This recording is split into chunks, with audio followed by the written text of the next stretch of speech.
Stewie Griffin, known by his full name Stuart Gilligan Griffin, is far more than the visual gag of a one-year-old baby with a head shaped like an American football and an exaggerated British accent. He is the product of several brilliant creative decisions by Seth MacFarlane that turned him into a cultural icon. First, the voice, which is a direct and intentional imitation of actor Rex Harrison, and especially of Henry Higgins from the musical My Fair Lady. Freddie? That poor devil who couldn't get a job as an errand boy even if he had the guts to try. Fred, woman, don't you understand? I've made you a consort for a king. A choice designed to create an unbearable comic dissonance between the absolute helplessness of a baby in diapers and a pretentious, cold, and cynical British aristocrat who looks at his family as if they were a failed experiment in evolution.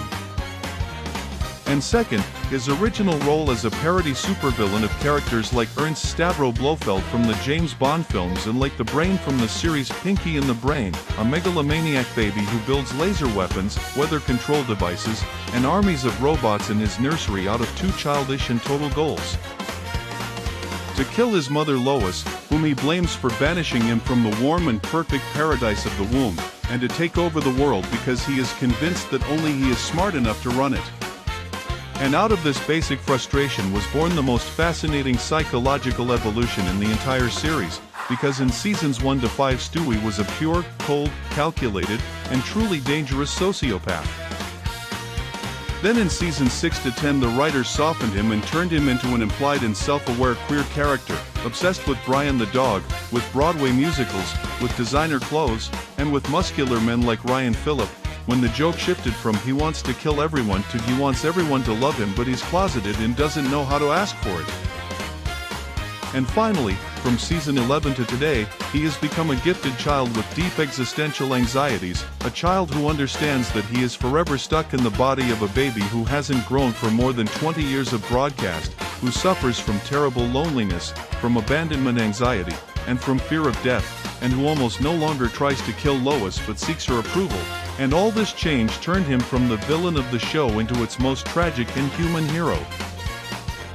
And his time machine, which looks like a futuristic control panel with a return pad that is both a time machine and a device for jumping between parallel universes, was never just a convenient plot device for the writers, but the perfect metaphor for his soul, because it represents his obsessive desire to escape the present where he is completely helpless, unable to control his own sphincters, but wanting to control the space-time continuum.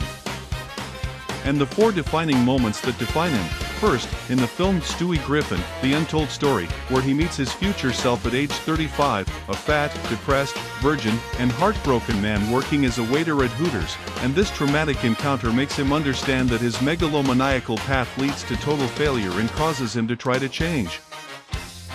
Second, in the masterpiece episode Road to the Multiverse, considered by many to be the best episode of Family Guy ever, in which he and Brian jump between countless universes, a universe where Christianity never fell and the world remained in the Middle Ages, a universe where humans are dogs and dogs are humans, a universe drawn like a Disney movie, and a universe where everything is influenced by Stewie's abilities. And there it is revealed that his journey is not to control, but to find a place where he finally belongs.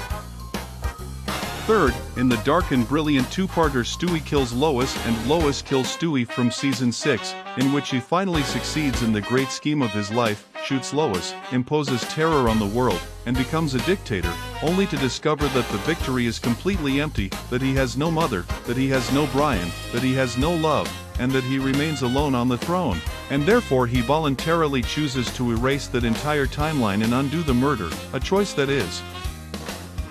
the first time Stewie chooses life and love over control and death. And fourth, in the episode The Big Bang Theory, where the perfect time loop paradox is revealed, Stewie discovers that he never invented the time machine, but stole the blueprints from his future self, which means he taught himself to be a genius and is forever trapped inside the loop of himself. And all this leads to the deep psychological understanding that time travel is three things at once. An escape mechanism from the unbearable present, a romantic platonic date with Brian, who is the only friend in the world who treats him as an intellectual equal, and therefore he almost never travels without him, and a desperate attempt to deal with the anxiety of growing up and death, because Stewie is the only character in the show who is aware of passing time. He knows he is supposed to grow up and he doesn't. He knows Brian will die before him because he is a dog, and he tries to jump to the future just to check if there is anyone there who will love him, and when the answer scares him, he always returns to the crib in the nursery.